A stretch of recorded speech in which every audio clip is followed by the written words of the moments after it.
Football made simple. Become great at your craft by finding ways to make it simple for those around you. This is the Coaching 101 podcast hosted by Find a Way Productions with your co-hosts Daniel Chamberlain and Kenny Simpson.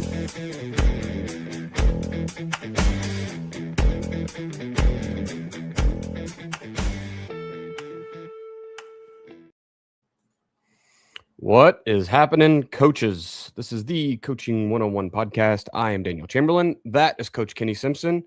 Coach, I think we both look exhausted. It is clinic weekend for both of us. If you guys don't know, Kenny and I both just flew in. Well, we got in at 2:00 this morning.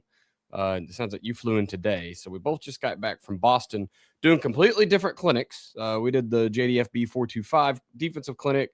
And of course, Kenny was up there with his gun T stuff, but man, what a weekend. We extended our spring break by a week because we just took the kids out of school since last Tuesday. So it has been nonstop from Tuesday to this morning. I'm glad to be home. Yeah, I mean, Boston's a cool city. So I always look forward. I got to bring my son, youngest son.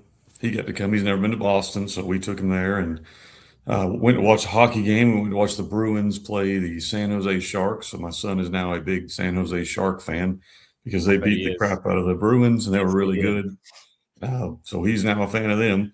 And he's also, I've trained him right, so he hates the Patriots. So it's never going to be an option there for him. But he had a good time. We did a little hop on, hop off on the whatever the little city tour is. Did a little Boston Tea Party deal, and it was fun. He's 7th grade, so they're studying all that history, and it was cool to kind of see him experience that history. I've been up there for 5 years, so I've taken my wife, my oldest son, my daughter, my youngest son, and my mom came 1 year. So the staff at Malden Catholic has met pretty much almost all my family.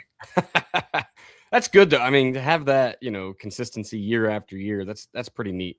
And Boston is still my favorite city. My wife and I went back in 2017 and just as a vacation. And so it's been pretty neat to go back. I went back last year with you, and then, this year getting to go with Joe. Dude, I love it. Like, there's just nothing like hopping on and off the subway and getting to see all the old historic stuff. I still have no want to go to New York, but I'm sure it's similar. But man, Boston it's just something about it. My kids actually got the opposite treatment. We went to the Tuesday Bruins game, and they won in overtime. So now they're diehard Bruins fans. They're all in on professional hockey with the Boston team. So we'll go Red Sox and Bruins. Once again, almost never going to be a Patriots fan, but that's okay. 2 out of 3 ain't bad. Well, I guess they got the Celtics, but of course we have OKC right here in our backyard, so we can't be Celtics fans too. So 2 out of 4 of their major sports we're in on.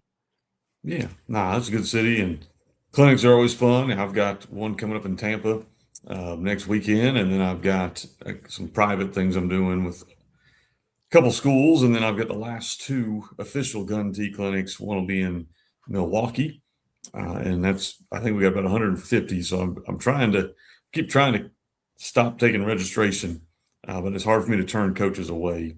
And then we're going to go to Minneapolis. I've never been to Minneapolis. I've flown into it, but I've never actually been to Minneapolis. That's the last clinic I'm doing in April.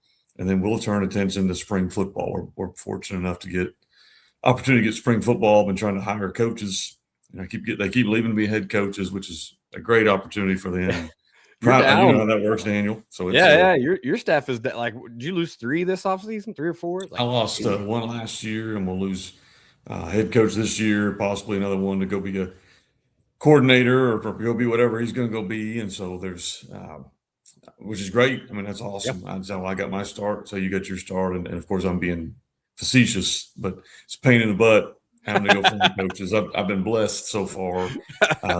Each year we've gone, we've found some really good, young, talented coaches. So I've got 1 hired, working on getting another 1 or 2 hired, and then hopefully spring football.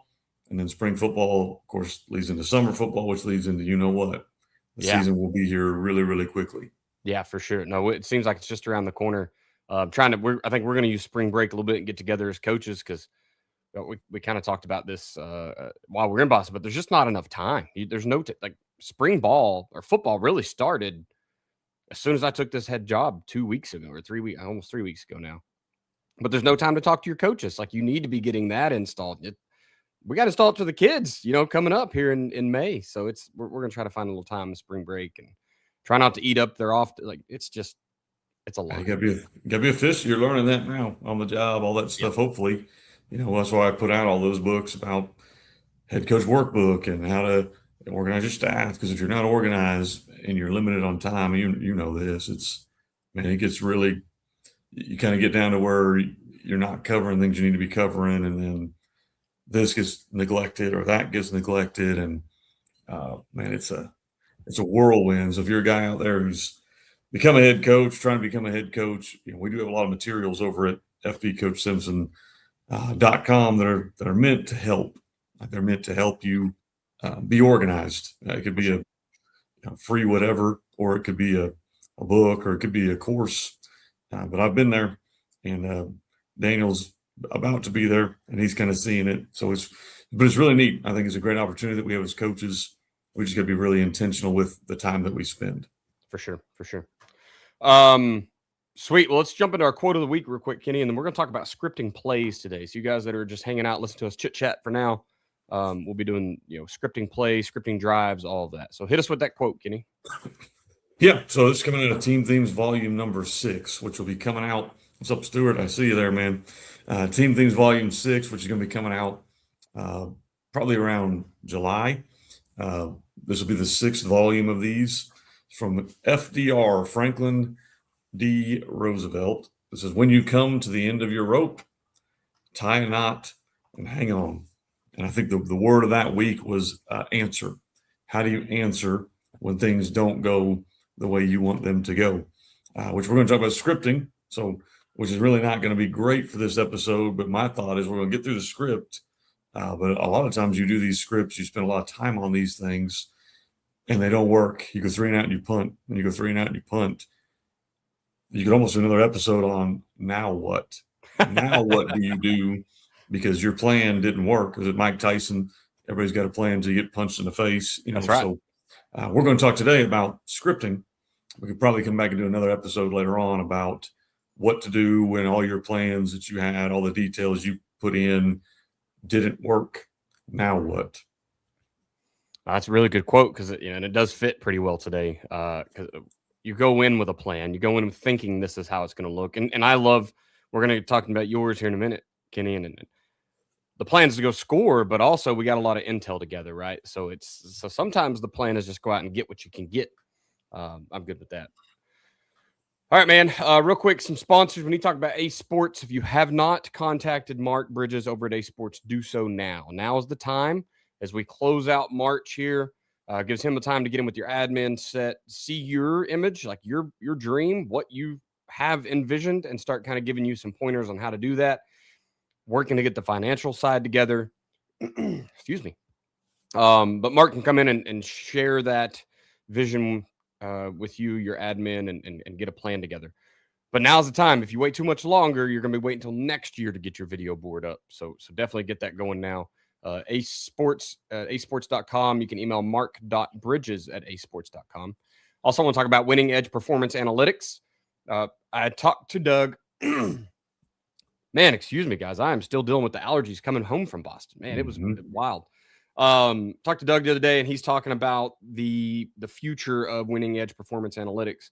And what he's got going into this next year is basically after you break down your opponent, you throw it into WEPA, and then it will kind of give you reports similar to what Huddle does, but now he's making a lot of stuff automated. So you get the data that you would have put in Huddle anyway, you throw it in Huddle, you export it, you throw it in WEPA, and then all of a sudden it's telling you pregame what to look out for. So I think that's a huge advantage. We're going to use it for sure up at Miami this year, so that we can kind of see what guys are trying to do. And then, of course, the in-game stuff is still amazing. You're still looking at what's efficient, what's explosive, what kids are really getting loose.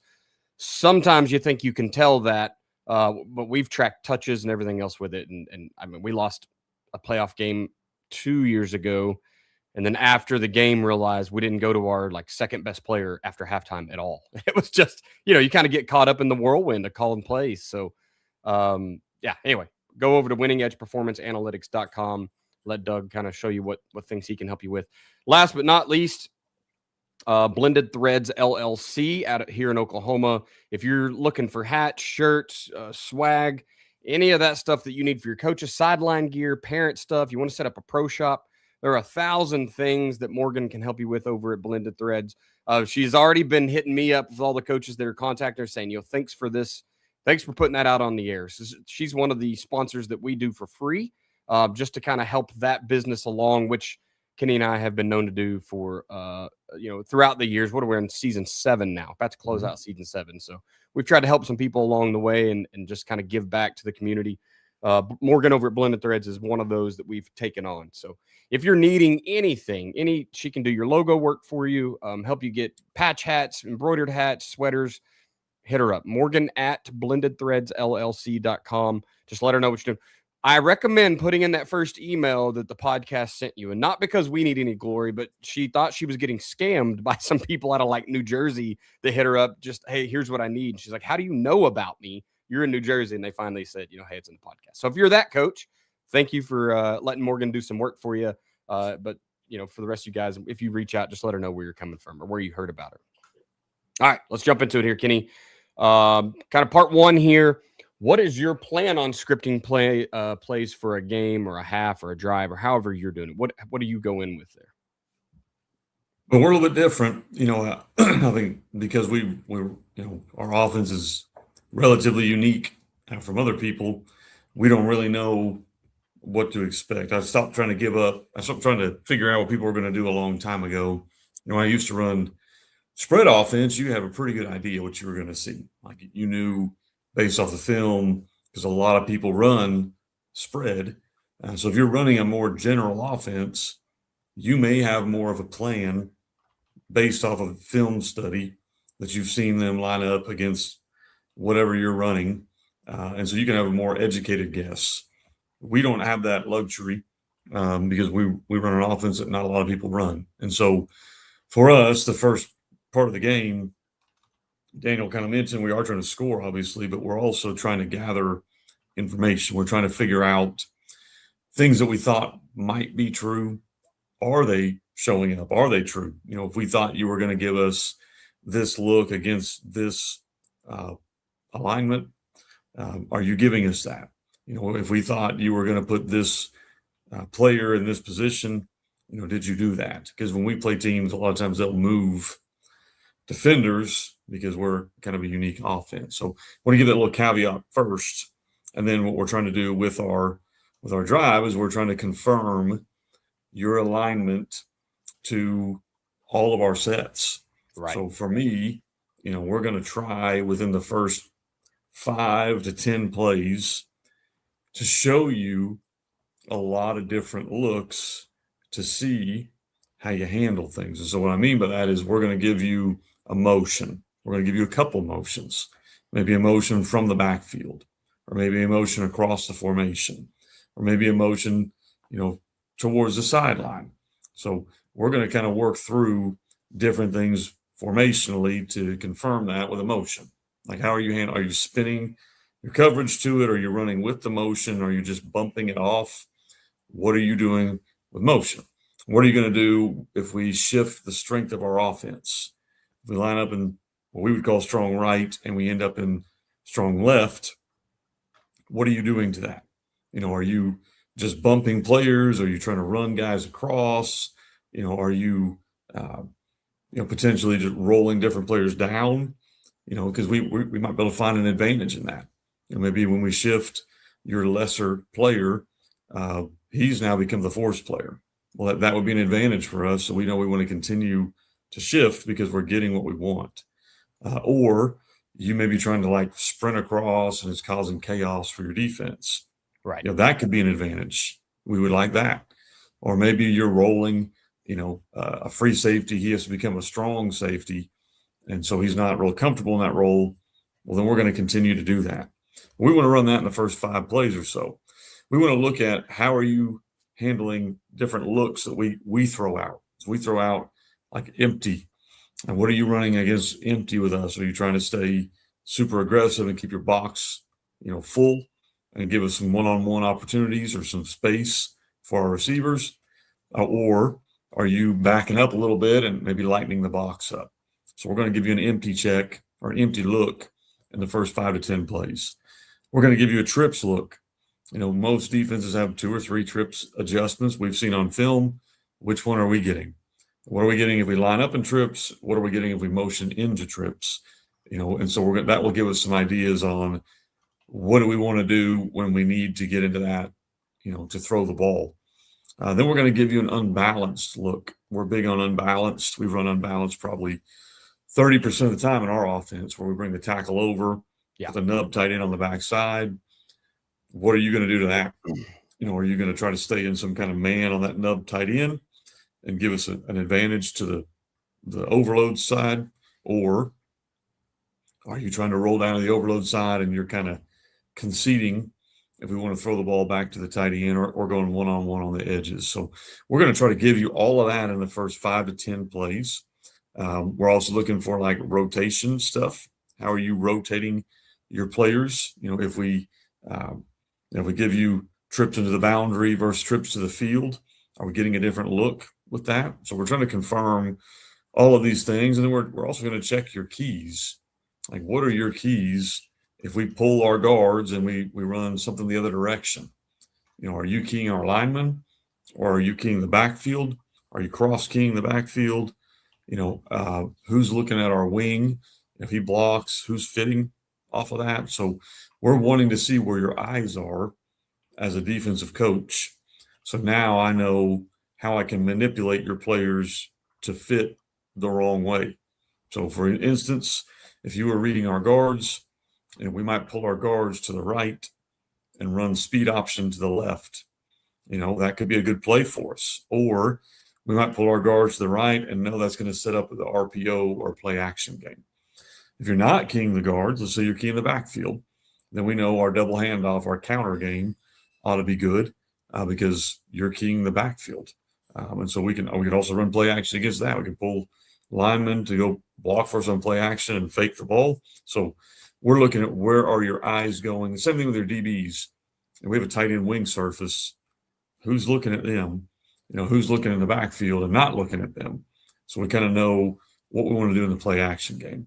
Finally, I do think it's important to get a good start at high school football. It's not the end of the world if you don't, but it's important, I think, to set a tone early in the game of this is who we are, and hopefully, we're going to score. So I do think you are designing plays to try to score. So you want to find out information, but you don't want to find out information at the detriment of trying to score points. Right. Those are all really, really good points. The plan for me, and I know you're going to go into like counts and play counts, and I will too in this next section. I've noticed that with the offense that I run, I have a friend of mine who's been a defense coordinator for a long time, and I quickly in spring ball even was accelerating his install plan. He's like, dude, you got me out here on day one putting in, an empties check and a quads check, and like what we shouldn't be seeing this stuff this early. So that's my plan is in the early weeks, especially, is like, what has your DC gotten to?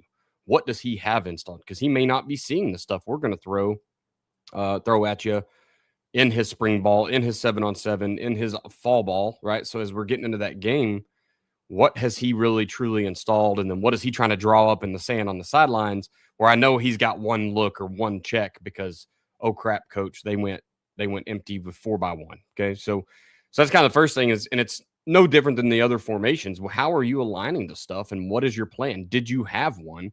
Do you have more than one?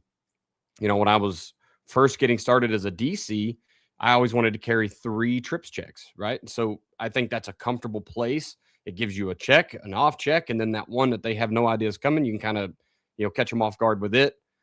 But the biggest thing is they can't go out and know what you're going to run. Well, if no one's ran empty, they may just have one empty check, and now you can kind of, tag your plays up to take advantage of that later in the game. We also are looking to show by a plan, and we talk about this script early in the game. I want that next week's DC to have a ton to look at, right? So my script, yes, I'm looking for data now. I'm trying to problem solve now, but I'm also adding to the complexity for next week. So they're going to say, Jesus, in their first 15 plays, I saw 15 different formations, right? And for us, it's not 15 formations. It was probably 3 or 4, and we just tagged it all up. But I want that next guy to have to look at a ton of stuff, whether that's formation wise, shifts, motions, even different plays or tags on those plays. So, kind of what you talked about and just giving that different look and seeing how they're going to play stuff. I just want next week to know that you either got to come out and be really good at playing just base, or you're going to be installing a bunch of stuff to try to, match up what we're wanting to do. So that's kind of where I want to go with my script. Obviously, you can't get ahead of yourself. You got to go be successful in the game you're in. But we can be doing two things at once, right? Kind of kill two birds with one stone. So that's where we're at. As we get to part 2 here, is just why do we do it different than the old school way? I remember even when I came in, everybody was still following the Bill Walsh model of 20 plays, like 10 to 20 plays. And still people in my circle do it that way. But man, you go out and a play hits big. Some guys are really afraid to get away from that script and just run that play again.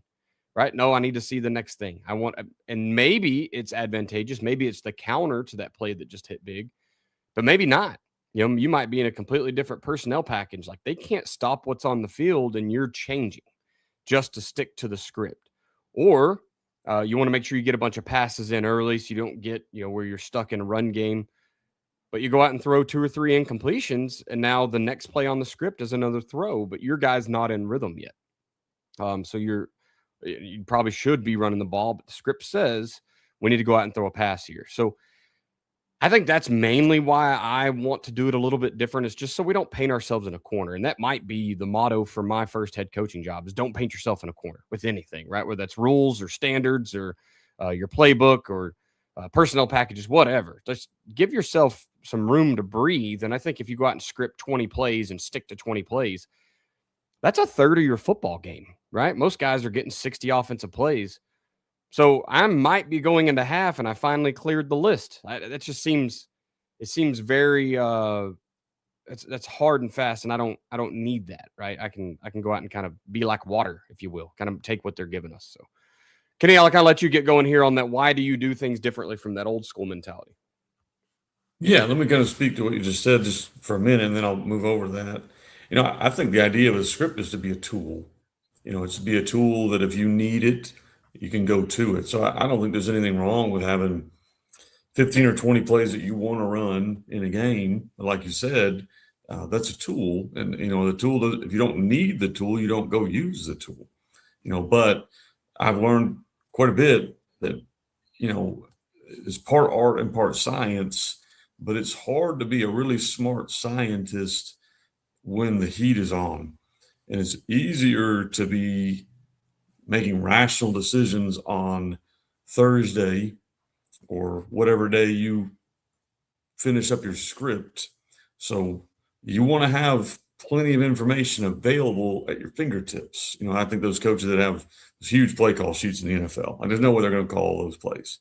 Well, they've got them on there because those are tools for them to get to when things don't go well. Like I have found myself, as I've gotten older especially, I'll call plays off of the script if things aren't going well or it's super intense and I need to go ahead and trust, my Thursday version of me when it was calm for a play call. But I would say 8 out of 10 games, that thing's in my back pocket. And I know my offense well enough. I'm just calling plays based off of what I see. But it's important to have it. So I think, like Daniel's mentioning, you don't want to paint yourself in a corner. Absolutely not. You don't want to tie a call sheet around your neck and you got to call what's on the sheet. You don't want to be a robot, but you want to have it available if you need it, because I've been there before where it ain't working and there's nothing more helpless than it's not working and you don't have anything on that sheet you can go to help you get out of that funk. That's a very helpless feeling. So I would encourage every coach on here, whatever you decide to do, more information on the sheet than you think you're going to need. Think about like studying for a test. Make sure you're studied everything you can study. You might not even need some of that stuff this week, but you might need it next week.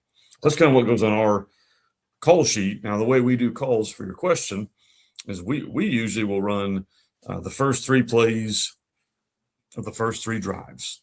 That's kind of what we put on our script.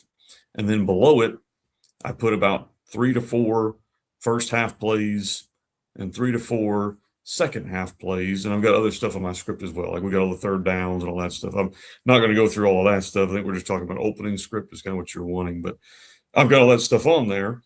So it's probably somewhere around 15 to 20 plays total for the whole game.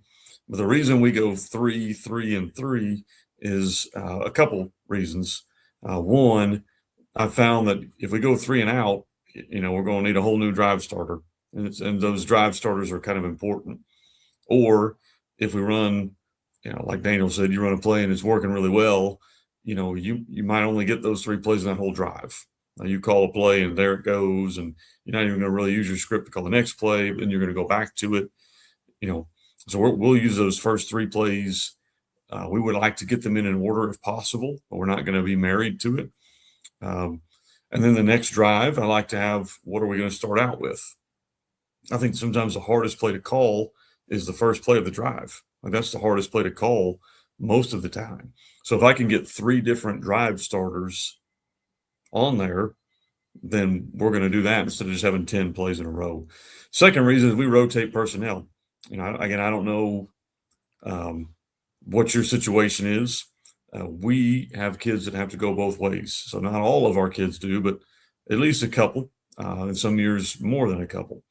So usually that means we're going to rotate them on offense. I'm the head coach. We're going to win championships with defense. So our dudes are going to play defense, and they're going to rest when we're on offense. And so knowing that, I kind of know, talking to the defensive coordinator, who I'm going to have drive 1 to start out, who I'm going to have drive 2 to start out, who I'm going to have drive 3 to start out, and it could be a different grouping. And so you don't want to call a play designed to go to maybe your backup, whatever kid. So I've had that happen a ton to me where I've got it scripted, get ready to call a play, and I look over, and we rotated the sophomore out there at receiver, and I'm going, well, I'm not calling that one. Wrong And so, kid, that happens a lot more than you think it will, because when you give your coaches authority to rotate kids, you got to kind of make sure there's a communication going on. And I'm not blaming them. If I haven't communicated well on what's coming up, and we've talked before the game of, hey, we need to rest this kid as much as we can and get him out there. Well, that's helped me. If I'm scripting the first 3 drives, I should know who's out there. We've sat as a staff and we've said, drive 1, here's who's starting. Drive 2, here's who's starting. Drive 3, here's who's starting. And that way I can call at least those first 3 plays knowing, unless somebody gets injured, knowing what I'm working with. And that has helped quite a bit. I do want to mention a couple other things that are on our call sheet. I know this is a script episode, but I think it's also important. You script your first 2 or 3, or we usually script 3, third and longs in order, third and mediums in order, third and shorts in order, red zone, first 5 in order. And so we do that by practicing them all week. So my offensive coaching staff, usually my quarterback coach is assigned third downs. That's going to be his money down. He's coaching the guy that it matters. He's got third downs. So we'll sit Sunday and come up with a list of maybe 8, and then we'll work those throughout the week, and we'll come back on Wednesday and go, okay, here's the 8 we came up with. We're only going to carry 4. Which 4 do you like in what order? And we might even talk to the quarterback. What do you like in what order? And then that's what it's going to be. So we know the order of what's getting called. Because first time it's 3rd and 12, you don't want to be out there just going, one of these plays. Now we want to know this is what we're calling on 3rd and 12, and this is what we're calling on 3rd and 2. And this is what we're calling in the red zone. And this is what we're calling when the game is on the line. So the more of that stuff you can script, and I know like Daniel said, you don't want to paint yourself in a corner, but you want to at least have it available to you. I'm not going to sit here and tell you that I've always gone in the order that we talked about on Thursday, because I've done it long enough now where I've been like, well, the game's not playing out how I thought it was going to play out. I like this one instead, so I'm going to go with this one. but more often than not, I'll lean on what we decided before we walked out there into 4,000, 5,000, however many people you play in front of, people that are trying to help you make a decision on what to call. That's pretty funny. I really took the scripting the first three drives like you, and I took it straight from you. That 3 to 5 plays per drive, generally three, right? I think you get your most efficient plays. You get that P and 10 to be efficient, which we've talked with Cameron Palmer about that before, and Tyler Snyder was on the podcast and he kind of talked through that, I believe. But being efficient on P and 10, and then getting that first down, right? Just get some momentum. So I think those plays help you do that while you're answering the questions, while you're trying to go be a successful play caller, getting your kids in rhythm, getting the kind of the rust knocked off the O-line or whoever it is. So that to me seems the best. And then we just go, if they got bad look, if they have a bad, if we had a successful play, if there's a tag, kind of the RPO type stuff. Hey, they played buck really well. They played our outside zone. Cool. We can RPO the backside of it. Kind of whatever it is that can take us off that script at that point. We just look at what we had some success with or what made us not be successful, and then go, tag it up or whatever to make that work. The other thing is a matchup, right? If we find a kid that like all of a sudden you don't have an answer for him, we'll come off the script fast, right? Mm-hmm. That's fine. If I throw a bubble and you have three dudes out there and he makes you all look silly, we're going to go back to him. I'm going to immediately get that kid the ball because there's no reason not to, right? I actually made a Twitter post the other day. I got some film from a coach and he said, oh, this team has this kid. He was really good. If they'd keep feeding him, they would have beat us. We had no way to stop him, but they didn't. They like refused to go give that kid the ball. We definitely don't want to be that guy, right? If a kid is out there just making people look silly, give him the football and let him continue to make people look silly. So that's something that can kind of pull us off of our script, even if it's that first play, right? I talk about wanting the first 3 plays of a drive. If first play is great, you're probably getting a Xerox. It's probably coming again right now. And then, tag off of that. So those where we've got, 18 plays, three plays on 3 drives for each half, that might be 50 plays. That might be most of our night is just the tags and answers off of that, or just repeating them because they were so successful. So, anyway, that's kind of how we're doing it. And I know I stole a ton of that from you back when I very first met you on Joe Daniels' podcast. So I appreciate that. It's been good for me. Let's jump to this last part here, Coach. And how do you change up your script as the season progresses? So obviously you can't come out and show the same stuff, but kind of what are the variables that make you make changes? Yeah, I mean, to me, we're going to use the same process. So, like that part's not really going to change, but I think a lot of it changes based off of, who you're playing. Like every week, we're attacking your specific defense. So, like when we're doing this script, we're coming after, we're coming after your guys. Daniel just mentioned it. You throw a bubble out there and they can't tackle you. Well, hopefully you did that on purpose because you watched the film and you found out which kids don't tackle well. That's who you threw it at. So that's kind of what we're doing with our script. It will change. If we look at your film and, we played a couple teams this year where we watched film and we were like, my goodness gracious, they're elite up front. Like they are really good up front. We're going to have to throw the ball, and we're going to have to come out throwing and we're going to have to be willing to throw a lot of 1st and 10s and throw the ball more than we need to or want to really, because that's what we're going to have to do to be successful, because we look at your talent. So we're going to look at your team, what you're good at, or could be the opposite. We might look at your film and go, my goodness, they got 4 guys back there that all can run and jump and catch, but they're not great in the box. Right. Well, we're going to flip that mindset of how we're going to attack, or it could be specific players. Like you've got one guy, we're going to avoid going at him wherever he is, or maybe we're going to go at him because of the opposite reason. So personnel is a big, big driver of what we're going to do. Our personnel too. Our personnel adjusts. You kind of find who you are as the season goes on. Right now in March, we all have an idea what we think we're going to be, but that changes. Our team, even week to week, you kind of find out, oh, okay, I thought we were going to be more this, but it looks like these kids are developing quicker. This seems to be a strength we have I didn't know about. This hasn't worked like I thought it would. So you've got to constantly make adjustments and see, what are we going to do?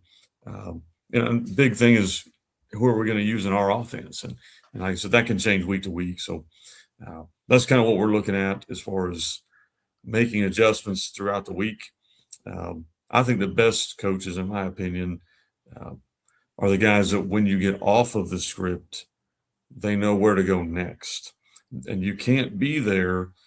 I'm still learning. Like, you can't be there until you've run whatever you've run to the point where if they do this, then this is my answer. And really, the only way you find that out, unfortunately, is through experience, through doing it. They do this, they take this away. I tried this and that worked really well. Why'd that work? And I research, oh, that makes a lot of sense. So it's easy to, kind of get on Twitter or podcasts or whatever and talk about, hey, if this happens, then you do this. But you really only find that stuff out through the fire, because your team might be different than my team. Your team, it may not be a schematic. If this happens, then this. Your team might be, if all crap is breaking loose, this is the guy that needs the ball in his hands because he's kind of our guy. Or if everything's going crazy, this is the play we can run. Well, that changes year to year, and that can change week to week. And so you've got to constantly be looking at that stuff. That's a really good point. Is the kids that change. I always look back at film. So you get 10 film or something at the end of a season and watch how a team evolves, and that evolution is a multitude of things. Kid injuries and what have we just gotten better at? What has our coach been good at developing our kids to do? Is there some kid who just broke out of his shell and now he can just go out and do something he was not able to before? The guys who have to read a lot, quarterbacks and running backs, and if you're a zone team, those guys that are seeing a variable on the field every night, they obviously are going to get better as the season goes on. So toward the end of the season, you can use more, they're more of an asset. They have more tools to use. So you can kind of lean into that into your scripting. I also think often when I was in school, and the guy's still there at Seminole, when we went and played Seminole, we always knew Coach Snyder was going to come out and give you a chaotic formation for the first play of the game. At one point, I remember, if I can remember correctly, when I was a senior, he had passed the first play of every game for 15 straight games or 20 or something, right? Because that's just what they want to do. They want to throw a crazy formation and they want to throw the ball just to get out of that. Hey, we're going to go out here and run power. But then he would get right back into his flow of his script. But it was fun looking back and going, that guy just mixed it up just to mix it up. I think at some point he was trying to keep the legacy going, right? Like, we're going to give you something you've never seen before, a formation you may have never seen on tape, which now the internet's a lot bigger and guys have seen just about every formation. But that's stuff he was doing with his script. So that's kind of fun too. It's okay to go out and have fun. Something we carry is like an auto shift formation. So it's going to be a format. We don't even have a name for it. We made it up. We shifted a few guys and made something we're comfortable with to go run a play. We want to throw that out there. It's kind of the same concept. I just want you to see something you've never seen on tape before, because your kids don't know how to defend it either. So I think that's a lot of fun, and why we evolve and change that. The thing that stays the same is that everything changes. So we want to consistently have a basis of change in our first scripted plays, formations, etc. Another thing is we want to make sure we're carrying wrinkles to our best plays. So if we ran for 250 yards, last week on GT counter, I want you to know GT counter's coming, but we have a wrinkle off of it because I know that you're going to try to defend it a special way, right? So Kenny's no different than what you do. Is just everything is buck, and then as soon as it isn't, they're in a bad position because they have to sell out to stop buck. We have a little, we're not, maybe our identity is lacking, but I'm a big GT counter guy. That's where I want to be, is in GT counter. And so we're going to have what that wrinkle is off that. Another thing's our jumbo package. I remember that first year we moved over to Bristow and nobody could stop Jumbo. There were some games you go, why did we get out of it? Why did we ever quit running the Jumbo package? No one can stop that. But obviously you've got to throw other things. You got to get other things on film. But we want wrinkles to those big plays or big successful, concepts, whether it's pass or run or formations, whatever. And then I already kind of mentioned personnel who are getting hot. If my, sophomore quarterback, which we run a true quarterback, two quarterback system, if he's really good at the things that he's really good at and he's getting even better at it, you might see more of him in those opening scripted plays than, the junior quarterback or whoever's getting good at their job at using the tools that we have for them. You're going to see some more of that. And we're going to try to keep mixing it up. So I know that's kind of the ultimate, like, no answer because, well, what are you scripting? Well, we don't know. We got to see, right? But that's how the evolution of a team happens over a season. We don't know what's going to be good. I don't know that there would ever be a year that Kenny Simpson isn't going to have Buck Sweep as his base. But I guess if you had a team that just was so good at belly it couldn't be stopped, why wouldn't you run it, right? Like it's so. That's kind of where we are. It's just what's going well for us. Are we an inside zone team this year? Are we a duo team? Are we outside zone? What can our kids do well? What can our coaches coach well this year? You just talked about the coaching turnover. You're about to get a few guys. They may just be like, hey, dude, I can teach bash concept like crazy. Let's add bash concept. And now all of a sudden it's your best play. So I think that's where that evolution happens, is just what are we good at? Yeah, absolutely. I think you kind of hit on it too. Tendency breakers is what we would call those. Like, Yes. we've shown on film, I'm aware when I go in balance, we're 99% to the strong side. And so we know that. We know that.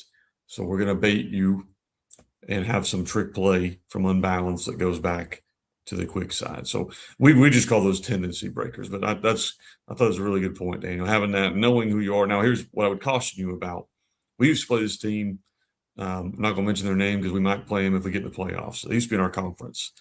And their coach, I'm a huge fan of their coach. I think he does a phenomenal job. So I'm not saying this is an insult, but sometimes I think coaches are almost too smart. So like he was a big formation guy, big unbalanced guy, big lot, and did a lot of really good stuff. And then like I would watch a film and he would run like counter back to the nub when they had 5 defenders over there and they would lose like 3 yards. You're like, why in the world are you doing that? Right. And he said, well, coach, I just got to be real careful with my tendencies. And I was like, I understand what you're trying to do, but I don't want to lose 5 yards to show you I will break a tendency. Like if they're not lining up right, keep running to the strong side. So I think sometimes you got to be careful. You can overthink, well, they're going to know this on film, so we're going to come back and get them. Sometimes we give the other coach too much credit. He only had 3 days to watch you. He may not know all that stuff. So be careful if you get into tendency break. I think they're good, but be careful as you go down that rabbit hole. It's a very good point there, Kenny. Well, I think that does it for this episode, man. I know it is a little bit shorter, but that's okay. Spring break is upon us, right? It's time to get out of the coaching office, trying to get out of the computer office, go enjoy life a little bit. We'll close with our sponsors one more time. Go to acesports.com, email mark.bridges@acesports.com. Just reach out and get an idea, right? Talk to Mark and figure out where the starting point is. Where's that starting line? What can we do?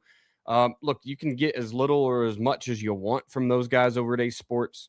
The sky's the limit. You can build your dream, or you can get in and just get something that's efficient if that's what you want to do. If you want to get something that's a money-making, efficient video board, they have those. If you want to go build, something that covers the entire end zone, well, let's be honest. We just saw the Big 12 played their basketball tournament on one giant board, right? The basketball court was a glass video board. So I think at this point, you can do really whatever you want. And Ace Sports, I guarantee, is going to be there to help you set it up. So email mark.bridges@acesports.com. Don't forget about